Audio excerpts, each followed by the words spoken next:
All right. It's Real Monsters one more time. it's Oh my gosh, it's dark outside and it's only 5:30. It's like it happens Yep. this way every year and nobody knows what to do about it. Oh, I hate winter. I absolutely hate winter. It We gets here. are going to get snow in the mountains, like a huge amount, feet. They're talking feet of snow up in the mountains, which is great. Oh no. Just keep it Well, up there. yeah. Yeah, don't let it come down near you.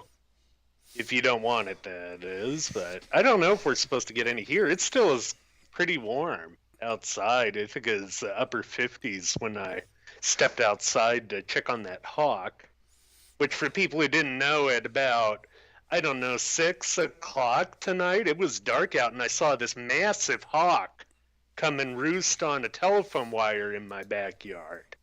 I thought that was a little curious, being as it's dark out and they rely on their sight, but wanted to go and see if he was still back there before the show. So went and checked, and nope, he's gone.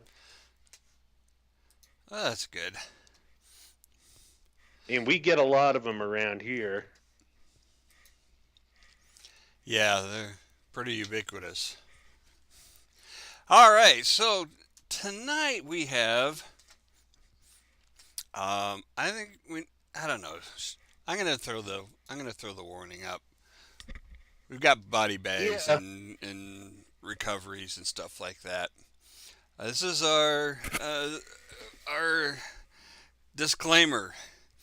If you don't like brutal, gruesome, horrific, nasty shit, this is probably not the place for you. Yeah. Yeah. You Don't might feel want to go bad about somewhere that. Don't else. feel bad about that. Just move along. It's perfectly fine. The It's perfectly content is fine. not for It's everyone. not for Um, everyone. nope. But if you stay, Uh, don't complain about it. yeah, because we will not hear that. Um, yeah, I think a good majority of the actual depravity is probably going to be in the descriptions of what's going on. Yeah.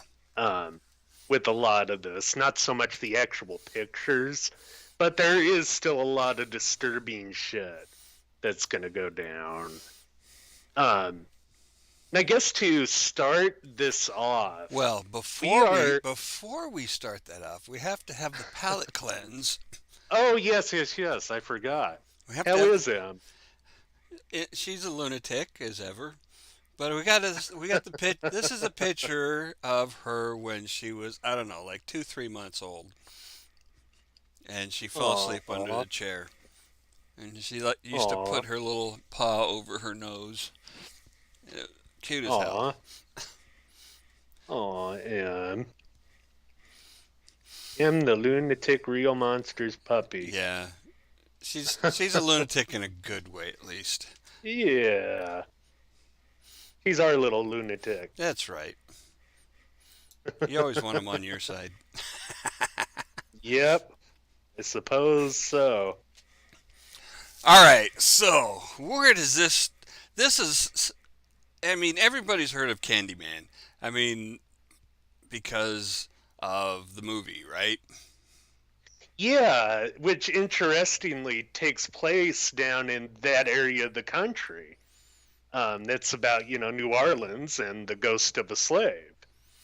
I think, who was that played him? Was it Tony Todd I who don't played the recall. Candyman? I don't It recall. might be, but that Candyman is unrelated to this horrific Candyman. Ah, Uh, uh, and it's interesting because this all starts off in a very curious way. But before we get into the curiosity of that, let's lay down a little bit of context. Um, Houston, Texas, most people, I think, have a general idea of where that's at. it's way It's good. over that direction. Way Yes. over that direction. Even if you're in Texas, it's way over there. Extreme southeast Texas. Yeah. And I think a lot of people know where Houston is in relation to Dallas. That's going to be further north. Right. I mean, not like Oklahoma north, but getting there. And we're going to be talking a bit about both of those cities. But It's about what, in three this, ranches away? something like that. But yeah, in Houston in the early 70s, they had a bit of a problem with runaway youths. And the big part of it was these youths would run away, and quite often they would be just discarded as, the products of broken homes, or, oh, they ran off to, be with the hippies. Oh, and before we get further into that, Patty brings up the Sammy Davis Jr. song, The Candyman, which, yeah, not related, but it did actually come out the year that Dean Corll was murdered, How that he weird was is shot. that? Yeah, yeah, it is bizarre. But getting back to that, so they had all these mostly teenage boys who were running away from broken homes and the effects of alcoholism and the coming economic recession that was setting in down there. Right. Um, my dad did some contract work in the Dallas area in the 80s, and things were still struggling then. And Oh, he wow. said there was a joke: is it, how do you call a geologist in Dallas? How is that? Waiter. How do you? Oh, man. Because Oh, the oil industry was in shambles, yes. and that, Yes. And yeah. it was coming apart. Um, and the effects of that were largely felt in a Houston neighborhood called the Heights. And that is in roughly the northeast area of the city. And it was originally designed as an upper class neighborhood, right? Okay. Where you had the upper crust of Houston society living. But by that time, it was falling into disrepair and the effects of poverty and property crime, vandalism, Uh, petty home invasions, that sort of thing. And um, so that is the context that's laying out. And it's happening to so many boys down there. I mean, hundreds and thousands, really, were affected by it. and And they just had this mass notion of just run away. yeah, they really did. And that really wasn't, I mean, this might sound like Monday morning quarterbacking it a little bit, but the Houston police and the associated areas like Pasadena, Texas, they kind of wrote it off, Well, yeah, as, oh, they're runaways. right. They didn't chase these down. And And that was and going to come and back to bite them. and to be fair, it wasn't just them, and it Yeah. wasn't just then. It took until, I don't know, the 90s before police started really doing anything about checking into runaways. Maybe. Hmm. Yeah, it took a long Yeah. time, and it took some Yeah, very that's high very profile true. cases. Um, I mean, that was countrywide, and I think that yeah, part of that was, the hippie generation too. It was sort right? of the ethos that people would run away, and go with them. But in the Heights neighborhood, it was a little bit worse than most other places. But on the night of August 8th, 1973, you had Elmer Wayne Henley, a guy by the he was Elmer Wayne Henley, 17 at the time. he had another guy by the name of Curly, and I was looking for his last name. Last name was Curly anyway, and a girl by the name of Rhonda Williams, who she was 15, and they were all going to the house of this older guy. He's, I think, 34 at the time, named Dean Corll. He Okay. was known throughout the neighborhood as the Candyman.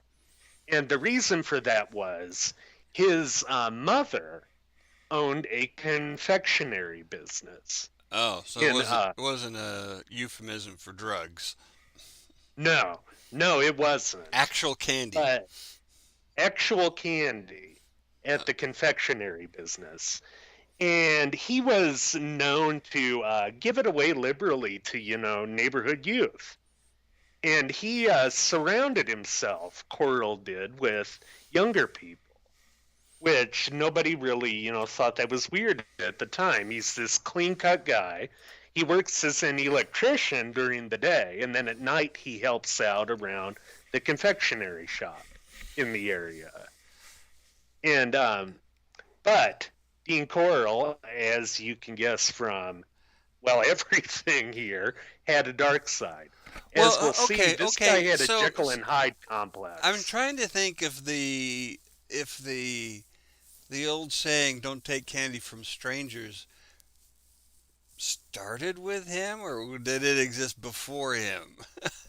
I'm trying to That's remember. actually a good question because the stranger danger was what, like a product of the 70s and the 80s? 80s, yeah, And definitely that the 80s.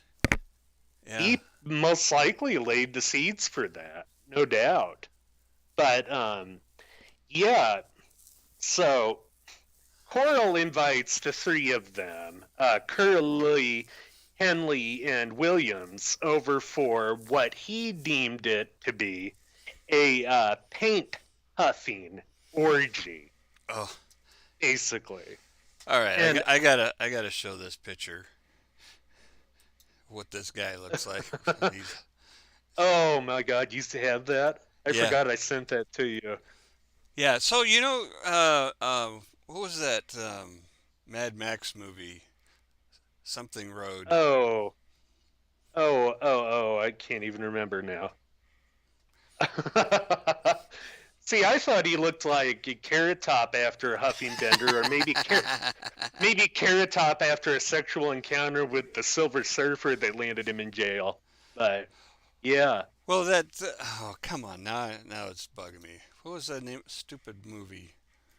um, I would have to bring up IMDb to look. Fury Road. But oh, okay, Fury Road when they would spray that silver paint on their faces.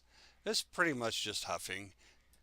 yeah. And I and had and and I and, and they actually use there's a confectionery spray paint that they use oh for really? baking, and that's what they used in the movie. And it was Oh, a big. They almost sold out of that after the movie came out because people wanted to spray their faces with it, which they tried to say no, don't do that, but people are idiots. yeah, no doubt about that. I had never heard of that, but I had also never heard of this done in a social way. That is huffing. You know, I mean, of course, I had heard of kids getting high by sniffing glue or what have you, but I had just never heard of a party, I have this not sort of heard thing. of this sort of thing, but I don't hang around. I never have been one to hang around with, the huffing and sniffing crews. No. Yeah, I mean, Nah. I knew some in high school, but I never really hung out with them either. But apparently, that was a thing. Uh, huffing stuff. And they go to Corll's house. He owned a number of flats around the area for a what he deemed an orgy of huffing. Hmm. And the original plan between Corll and Henley was for him to bring just a guy. And when he showed up with a girl, Corll got more than a little irate with Henley at the door. But somehow Henley was able to smooth that over, and they go in and they start huffing. I guess probably drinking as well, cheap hooch. Um, and the three of them, that is Curly, Williams, and Henley, huff to the point that they go unconscious. And they wake up some hours later in handcuffs with their clothes slit by a sheath knife. Mm. It, and Corll looks at him, waving around a 22 revolver and the knife, saying, I'm going to kill the three of you, but not after I have my fun with you. So he proceeds with that, and Henley has an idea in his head because he knew Corll.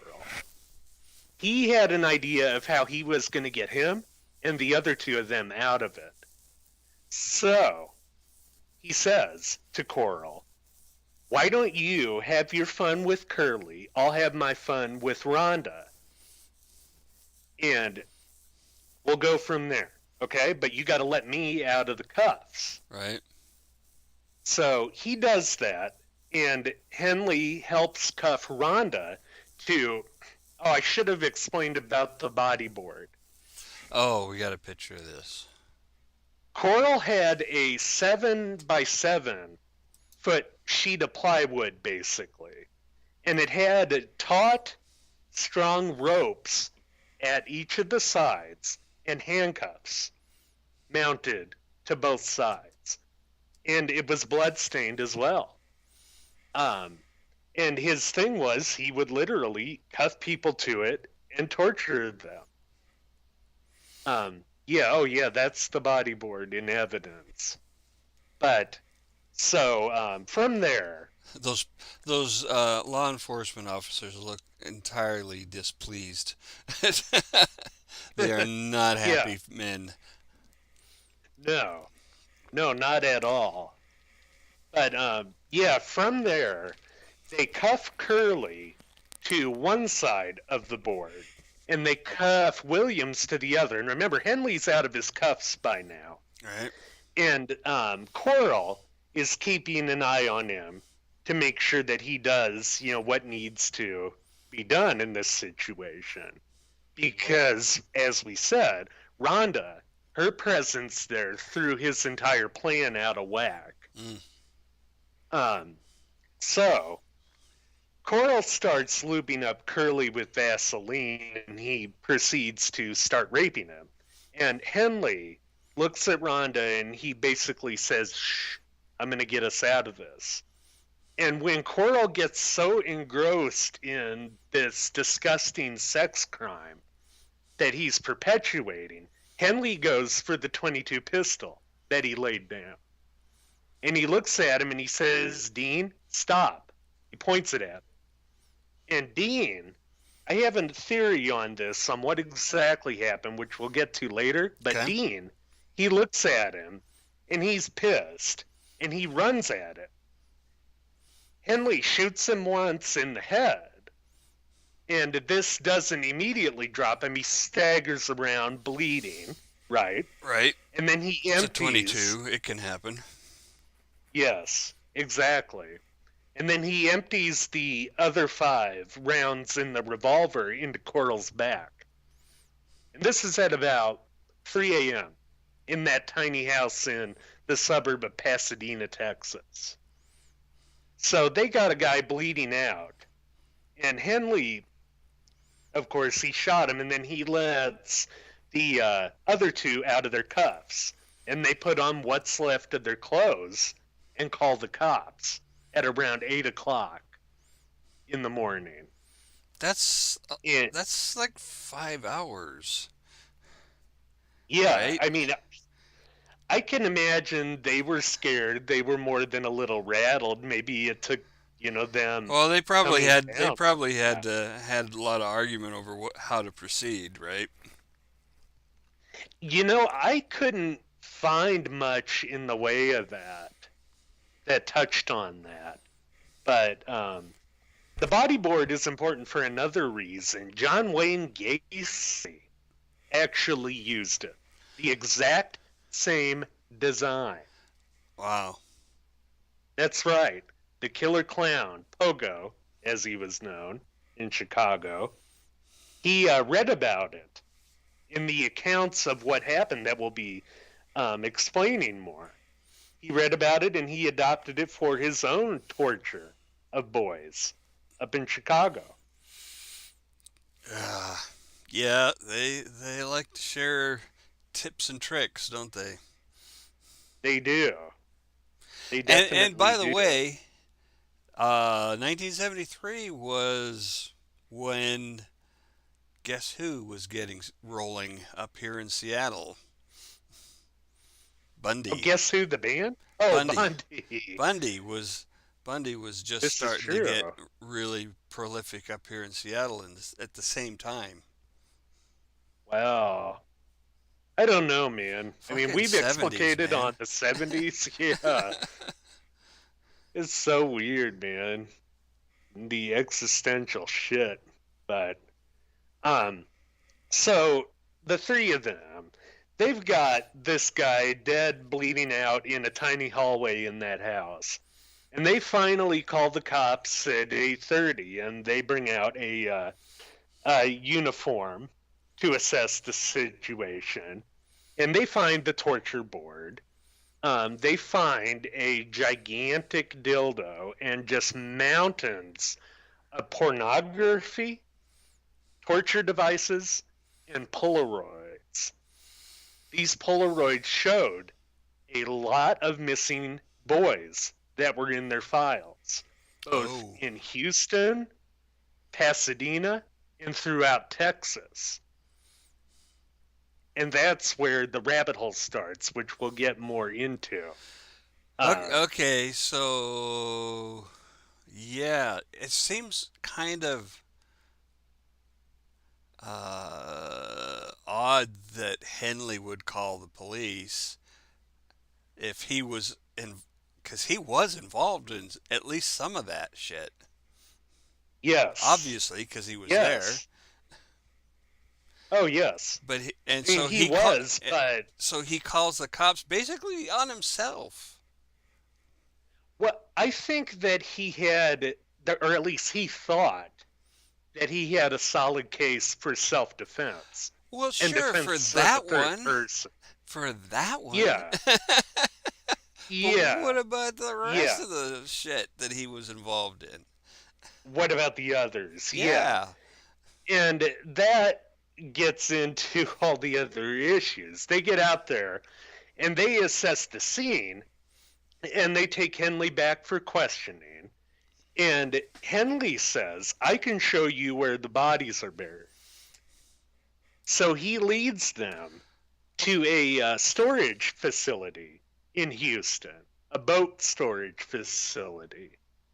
And they start digging. And by, I think it was midnight that night, they brought out what they called trustees from the local jail, inmates who are on good behavior to help them dig Yeah. and to sift through the dirt in there. They found, I think it was 8 bodies in there by midnight. Most of them wrapped, well, all of them wrapped in plastic, but a good lot of them also castrated and their sex organs wrapped in plastic and buried right by them. Oh, So, they cut him off? yeah, Corll did. Wow. Um, but yeah, after the trustees started hitting more and more bodies in there, they ended up bringing in, of course, the forensics professionals. That's one of them that they fished out of the storage garage. And then Hanley says I can show you where more bodies are buried. Because So, he's trying to make his situation better by being cooperative. oh yeah, no doubt about it. Um, Because the thing, yeah, because uh, yeah, he's not too bright, is he? I gotta guess. yeah, I mean he's not like retarded by any stretch of the No, imagination. no, and we've He, talked about some guys who are well below the IQ average. Uh, yeah, but even yeah. I mean average he, is pretty average. yeah. Yeah. I mean Henley isn't like the perfect criminal or a criminal genius by any stretch of the imagination. But they end up going, and by now there are media from all over in the United States and even foreign press that were flying into Houston to cover this. And they had, absolutely no way of controlling that, of controlling where the press would follow them in their cars. And they go to a place called High Island, which is close, it's a beach. It's about 150 miles southeast of Houston. And they go there and they dig up, I think, a total of 6 more bodies. So now they got 14, right? If my math Yeah. is right, 8 at the one location, and Oh, uh, they're still uncovering them in the oh, storage facility they too. oh right, That right. was They got to 8, and they said, "Whoa, we need help." yeah. That was 8 by about I think midnight on Okay. the first day. And they go to High Island and they go to a local state park by Sam Rayburn Lake, and they find 6 more. I Wow. mean, they said that Henley had an almost a encyclopedic memory of where these things were buried, where the people were buried, where the victims were buried. Mm-hmm. But this gets even more interesting when they bring in a third variable to the situation. And that was a 17-year-old. He was a school friend of Henley's by the name of David Brooks, which I think we have his mugshot too. We do. Brooks was not present the night that Corll was killed, but he was a part of what was happening here. In what way? He he also knew where some bodies were buried. Oh. And that picture, in fact, the black and white picture of the two youths staring up, that's Henley and Brooks, where they Ah. were helping out with finding more and more bodies. Um, the total count with that, when they basically said, okay, this is enough. Notice I didn't say the total count, um, cut and dried, that's it, we know there's nothing left, was 27. Wow. 27 boys. Um, yeah. And so from there, we find out as Brooks was very forthcoming about his stuff. He knew that he was screwed, he was caught. He was very forthcoming, but Henley told some competing stories when he was interrogated. And he withheld information almost strategically to try to maximize it, as you said, to his benefit when he told it. Um, and he ultimately pretty well got himself caught in that in a net. Um, that came down on him. And come to find out, Brooks, before Henley even came into this situation, introduced Corll and Henley. Oh. And Brooks, at the time, was procuring boys for Corll. And I couldn't find out if David Brooks was paid for that. Oh. Although Henley Well, I said that he mean, was offered. Go ahead. I mean, maybe there's lots of ways to, you know, reward someone for helping you out with stuff besides cash. Hmm. Oh, sure. There definitely is. And that's what it gets at too with this manipulation that started with David Brooks, in my opinion. He he let him in, Corll did, hey, with, hey, here's this father figure, this nice older man who's paying attention to me. Yeah. He's well liked in the neighborhood.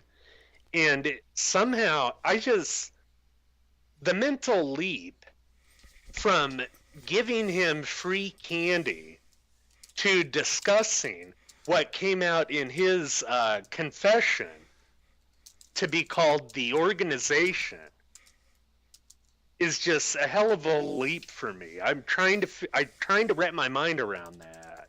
How Corll went from that to that. Yeah. Because somehow, somewhere along the line, Corll started discussing with David Brooks the idea of a white slavery ring that Corll was involved with that ran humans, girls, boys, obviously, Hmm. and drugs. So Coral was And already involved with. that You're is what saying? he told Brooks and Corll, that he was involved with what they called just the organization. All right. Oh, sorry. And Henley was involved.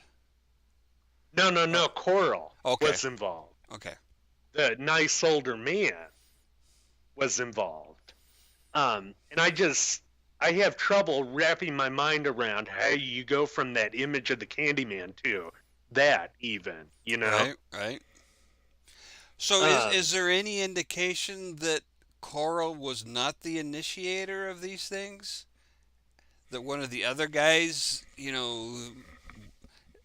instigated all of that? well, that's the thing here. The dynamic that's going on, in my opinion, and I think Ian Brady, the Moors murderer, Yeah. we've talked about his book a lot, The Gates of Janus, where he analyzes killers. Okay. And he actually helped the feds see that Henry Lee Lucas was full of shit. They sent Right. him documents with all of that. And he was the one who turned me on to this idea of Brooks, Henley, and Corll being what's called a folie à deux in psychiatry. And I think it started, literally translated, folie à deux is a circus of two. And what it means is it's a shared delusion between people. Ah. Um, and I think, honestly, that it started with Brooks, and then it became a folie à trois, a circus of three, when Henley was brought into it around 1971 You know, when this was going. it's fascinating how much people can be like chemicals, where you can take two chemicals that are just fine on their own, but you put them together and you get something really interesting or really dangerous. But only Absolutely. when you put them together. Well, I think that Corll was undoubtedly dangerous before he met Brooks and Henley. Yeah. Um, which that idea of the organization, I think, might fill in how he procured victims before he met Brooks and Henley. Ah. That's a big question here. Did he and how did he? Because remember, that 27 is by no stretch of the imagination a final, in stone Right. account of the dead. Right. We will never know how many there are, but that Right. could explain it. Because these two guys came in after he was well underway. Right. Yeah, yeah, I think you could definitely argue that. Um, and it starts with David Brooks as the Folie à Deux, and it might start with, some innocent stuff like the candy, and it goes on through different processes of mental conditioning that Brooks probably didn't even know was being executed upon him by Corll. Mm-hmm. It's a Pied Piper, Right. you know? Yeah. And it ultimately led to David Brooks being Corll's lover, too. Well, that seemed Which, to be to go without saying, actually. yeah. Well, and I think that Henley was as well. Brady actually said that Henley was as well with that. But it started with that, and then they Yeah, lure that's in. not even in the least bit surprising. Either one of those. No, no, not at all. Um, but yeah, they lure in Henley to all of this, and it becomes a folie à trois. And Henley at the time, his family situation was horrible, as we've kind of harped on. He said he was drinking heavily throughout most of it, and he tried to run away from the situation 2 times. And he was also at the time working as a filling attendant at a gas station to support his family. Okay. Dropped out of high school to do that. So you have prime fodder for this situation where he's going to be already primed for conditioning by Dean Corll. And he is brought into the Yeah, I situation. mean, And he, the target demographics are well known for people who are open to be manipulated.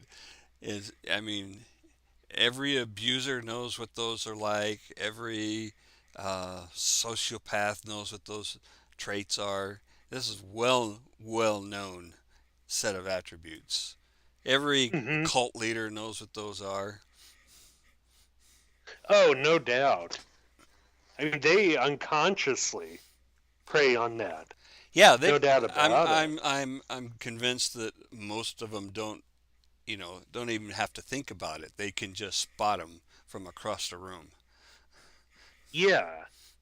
Yeah, and I think that also around the time of Corll's death, that he perceived some sort of weakness or treachery in Henley that Hmm. might have been sort of brewing below the surface. Okay. And Henley had said that he was thinking about killing him for quite a while before this. Really? Yeah, It, yeah. it But he had to be put into this situation to do it, basically, to get the pressure exerted on his psyche to do it. right. Um, and that's just Which is what's is so bizarre. well.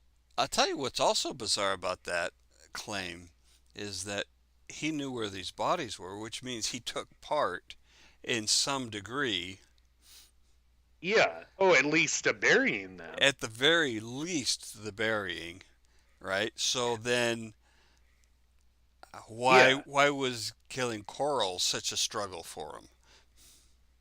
Well, when you get into Oh, the because fully, because of the manipulate the mind control bullshit.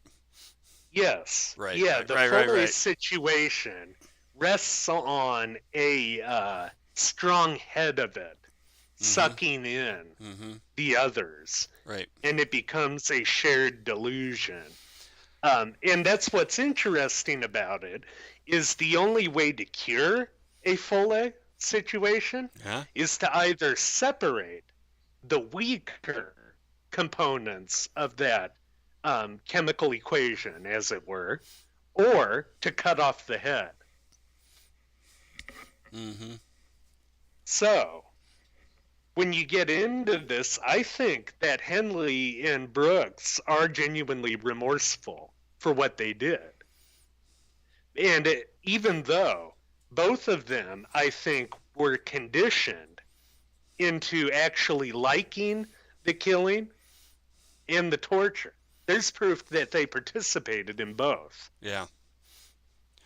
Well, yeah. I mean, you know, you can you can get used to.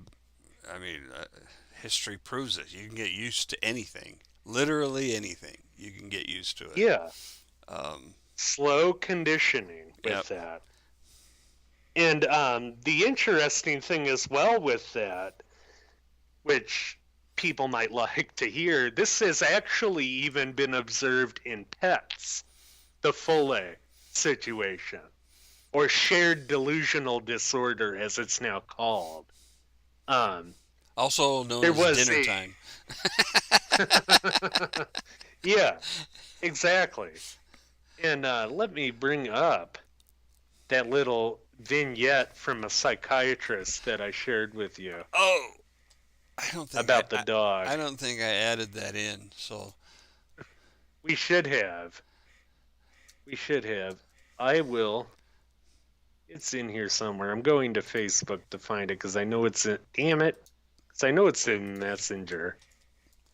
But it just goes to show how prime conditioning is, and it probably started with something innocuous, you know, with all of that,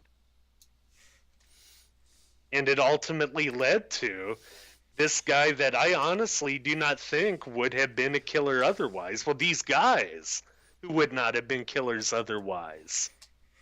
okay, I got it. Oh, you want to read it? I can. I have it up as well. Up to you. Well, I mean, I don't think we need to read this word for word since we're displaying it. But what's fascinating is that, you know, this woman has this delusion. She lives alone with a dog, and the dog starts to react to her reactions. Yeah, And exactly. and anybody who's ever really li- lived with a dog knows this happens all the time, and not just for imaginary stuff, right? Yeah. I I mean mean, this. it will be very reactive to the owner. Right. If the owner is a very stressed out person, the dog will get stressed. If the if the owner's very laid back, the dog's going to be laid back. If the owner is angry, the dog's going to be angry. It's just they dogs want to fit into the pack, and they will go along with whatever you want. Yeah. And this is a very shocking case of how much humans want to do the same thing. Yeah. Definitely at those levels.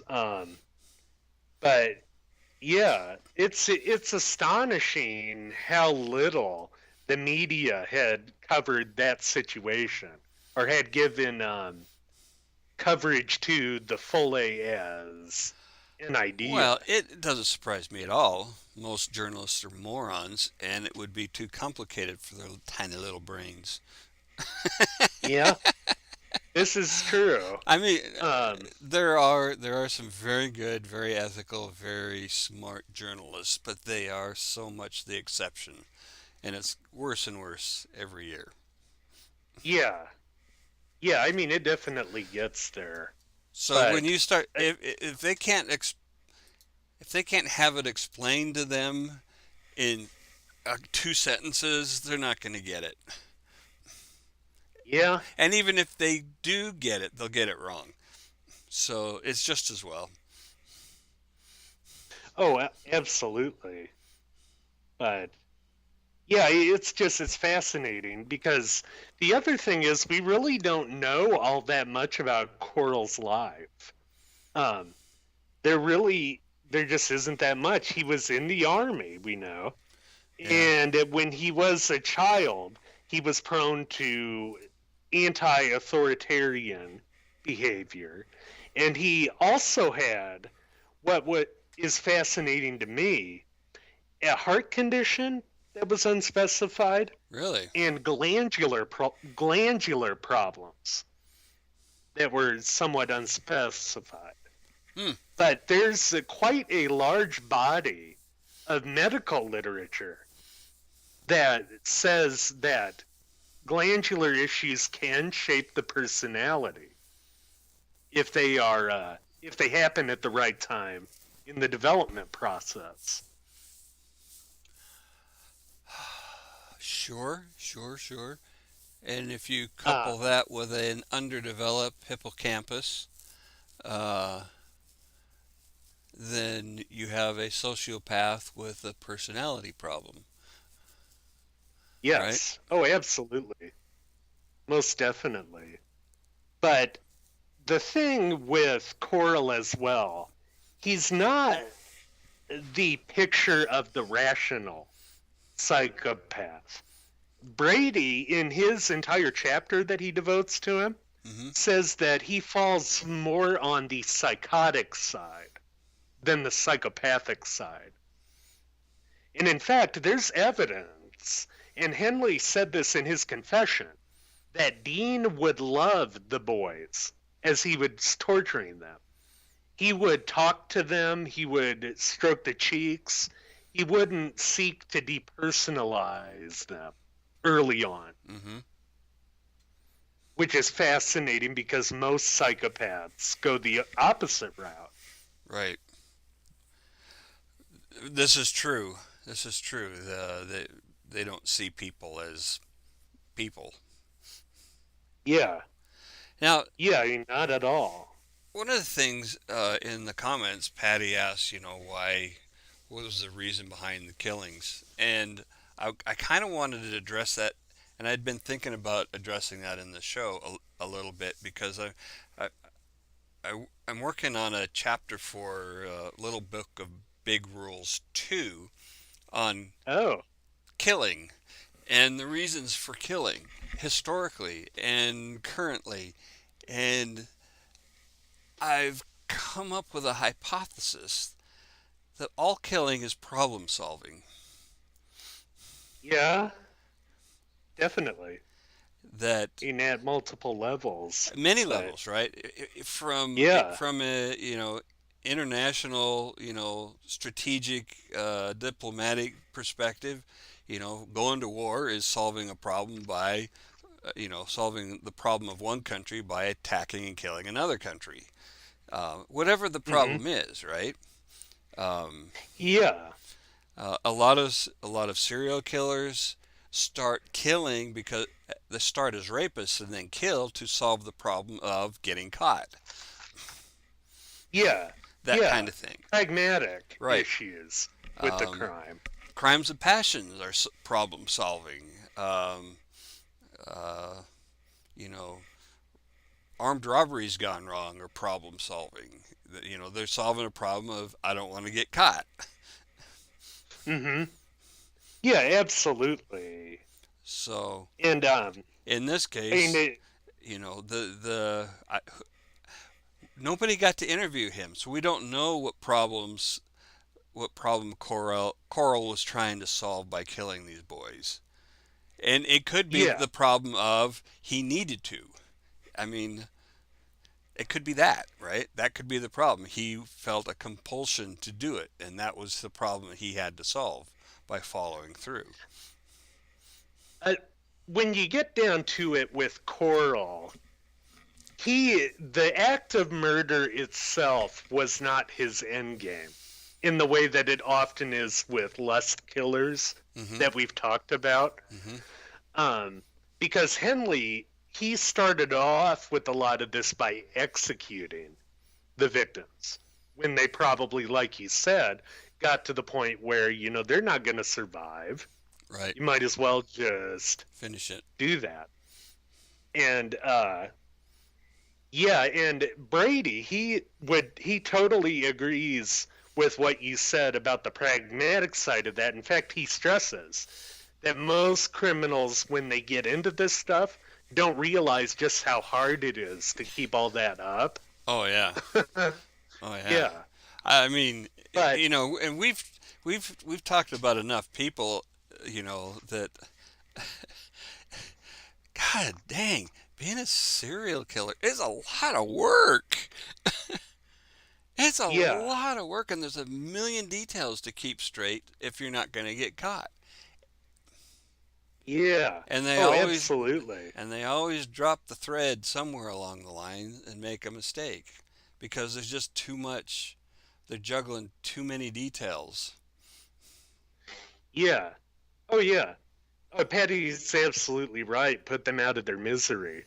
Hmm. And then they become a non issue for you to that degree. But Brady says right here, when we were talking about the Jekyll and Hyde idea with Dean Corll, that, quote, the pattern of dualism surfaces again in Corll's compulsion to sodomize the victims for days, deliberately and methodically, conditioning sexual ambivalence in them, loss of sexual identity, and inevitably provoking their reluctant pleasurable arousal.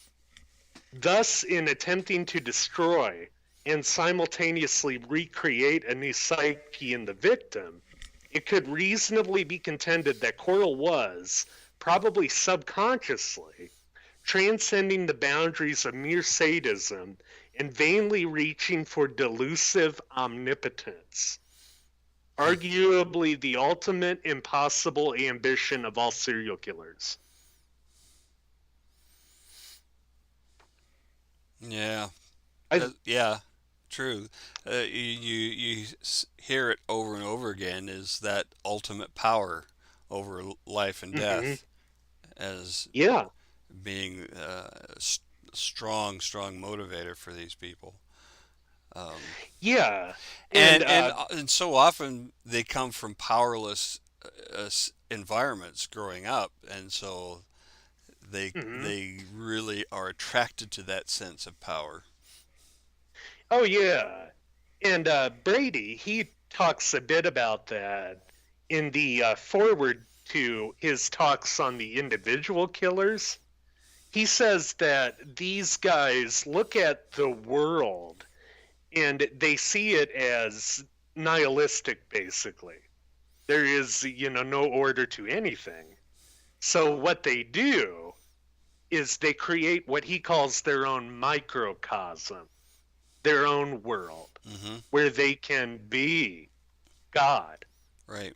He compares it to a curtain in front of a window where you can sort of see through a transparent curtain. Gotcha. And most people are just interested in the curtain itself, but the killer is looking beyond.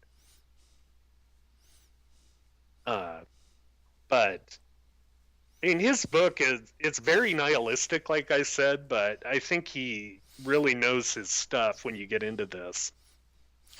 What Um, was Brady's partner's name? Myra Hindley, Yeah, see, it's very much like Henley. It's kind of curious like that. Um, yeah, arguably a folie à deux as well. right. Um, And but and so I was wondering about it. Is there a? Do you know if there's a tie-in with the Toy Box Killer, who kind of would operated in a similar vein, right? he did, and Or he did he arguably was he a student? I mean, did he study choral? no, I Did bet he was active. David Parker Ray was likely active in the BDSM, in hardcore BDSM at this time. Corll, I think, was more of a isolated personality. He wasn't exactly social with that crowd, Right. but I think there's no doubt he probably learned from him. But you get into it, and the big way that Corll ultimately, I think, seduced Henley and Brooks was through what Brady called the ultimate mix of sadistic eros and the will to power. That's a big thing with Brady is Nietzsche's will to power. He sees a lot of serial killing as manifestations of that. Sure. Um, yeah, I think he definitely has points with that. That is where their power has been, their will to live, their will to exist, to thrive, has been suppressed for so long that, in essence, it comes out in really weird ways. It gets skewed by fantasies that they are nursing in their heads unchecked. And those fantasies become delusions, false beliefs, and the delusions become full blown psychosis with many of them. I think Dean Corll was one. And that gets back to my theory there. I think he may have had a psychotic break when Henley pointed that gun at him. Why do you say that? It would symbolize the ultimate breaking of the Oh, bonds. but I That mean, the there wasn't a very much time to really analyze that, right? I mean, he pointed the gun, charged him, and boom, it was over with, right? uh, well, I mean, they had a little bit of time because Henley first said to him, "Stop raping Curly," Oh yeah, and tried to do it without shooting him. So I think it ultimately might have been a psychotic break for Corll, and he rushed at him, and that was that. right. Well, a psychotic break a or he misunderstood the reach of his power or the power of his reach. Um, Yeah, with Henley, he misunderstood. He thought he had a greater control over him than he did. yeah, that could very well be. But then it's the ultimate violation of Oh yeah, what absolutely, they had. absolutely true. Yeah, but come to the organization. Getting back into that a little bit, there was a report of a group called the Odyssey Foundation that were busted shortly after, in 1973, in fact, for a homosexual sex ring that was going on down in Texas and nationwide. But they busted them in Dallas. And I wonder if that was the organization he was talking about. Mm, Now, the reports that I read at the time, the investigators said that there was no tie-in with the mass murders in Houston, but this was maybe a month after they uncovered all that. So, right, and there is and really, what was there really any you know driving force for anybody to look into it? Probably not.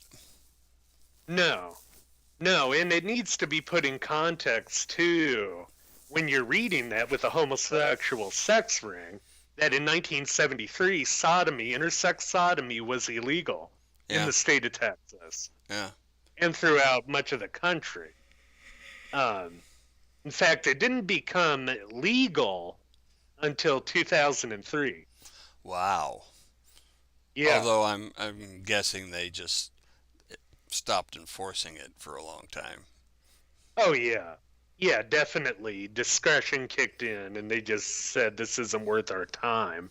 Hmm. and then you know, groups for that sort of thing put pressure on him to stop enforcing it. Patty asks, "Are they in prison or dead now?" Yes, Henley is still alive and in prison, and Brooks is still alive and in prison. You may have seen an actor playing Henley on Mindhunter. He was one of them on Mindhunter, Which but one? only for it was, I think, season 2.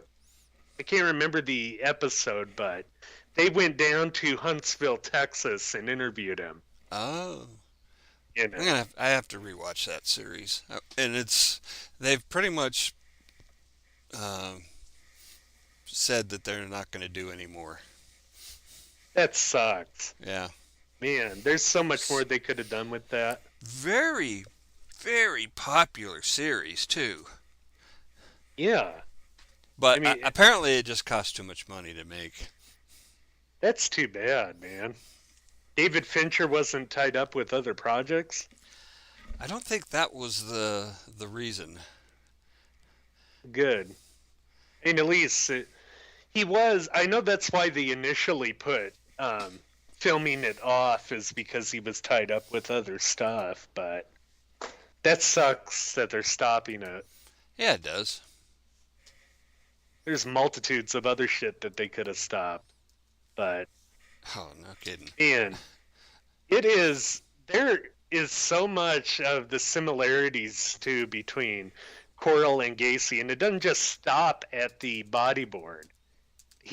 Corll, one of his tricks to get the boys into handcuffs was the handcuff trick. And what he would do is put himself in cuffs, for which he had the key in his back pocket, and then just pick it out and take it off.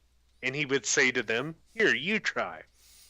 And of course, they couldn't do it. Right. And it, Gacy adopted the exact same trick. He did it the exact same way as Dean wow. Corll did. But Brady gets into their psychology being very similar too. That the ultimate goal for both of them was killing parts of themselves with every victim. Hmm. It was the deep rooted shame about being gay. Oh And yeah. especially for Gacy, where his dad endlessly berated him as a kid. Right. And then, like I said, we don't know as much about Corll, but I'm sure there was a similar dynamic. I mean, being a homosexual in Texas in the early 70s. Yeah. It. I'm Texas, sure, but it really a lot of places around the country. It could not have been easy. Um, Yeah, even yeah, places, even when it wasn't, you know,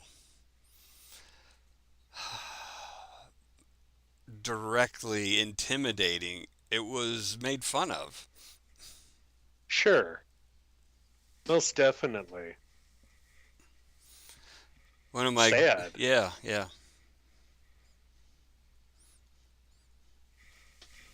Um, yeah, I didn't mean to cut you off there. No, no, I was just gonna tell an anecdote, but it's really not important. Uh, yeah, and it's so sad. This is what you get into. And like I said, Corll, he was born actually in Indiana. Um, and his parents, they were not a happy couple. And they ended up divorcing, and his mother moved to Dallas, and that's where they started the candy business. And then Houston. And the other important thing there was the Houston move gave him total privacy Mm. from most everybody, and it gave Apparently, him the candy total business gave him license. some money too. Yeah, to hold on to all those flats. Right.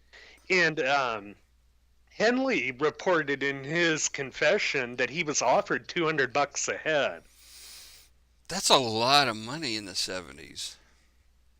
Back then and now. I looked it up on the inflation calculator, Yeah? and it would be about $1,200 today. Yeah, that sounds about right. It's a Um, good chunk of change for darn near anybody. yeah, I mean, especially a 14-year-old kid working at a gas station. Yeah, You know? which I did.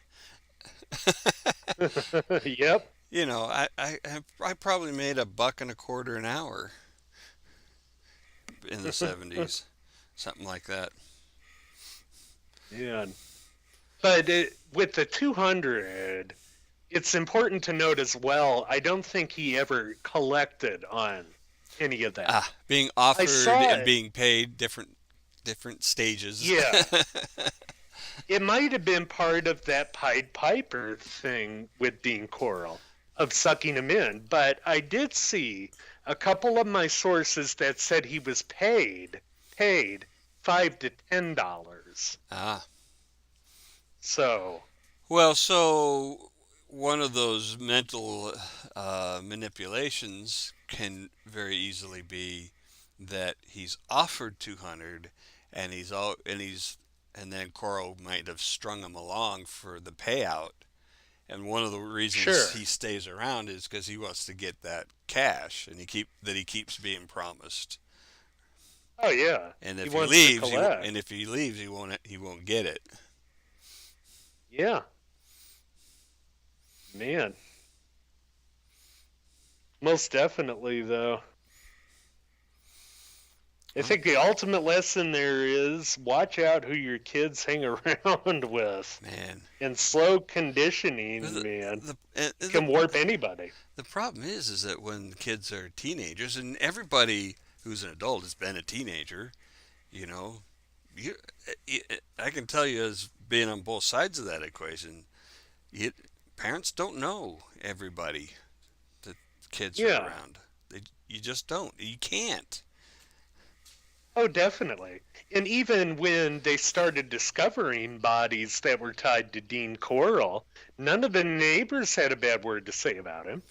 You know, they said, "Oh, he's a nice guy. He's the candy man." Yeah. Even when they discovered another van, he had one panel van that he drove around in, and then he had a second one that was literally a rolling dungeon. It Wow. had chains and handcuffs that were welded to the side of it on the inside. And even when they discovered that stuff, they said, "No way, it couldn't be him." No, those aren't my handcuffs welded to the walls. My friend left those there. Oh, yeah, it's a friend's cuffs. It's not my dungeon. Holy cow. Oh, Oh, man. okay. Yeah, I think we've gotten pretty much all the dynamics out there. So, such a weird case. It is a bizarre one. We're going to have something somewhat similar next week, too, Okay. with the two killers that we talked about. So hang around for that. We'll look at another case that might be fully ado. Right? I need to There's look. so much of that. Yeah. Yep. There is. Okay. Night, everybody. All right.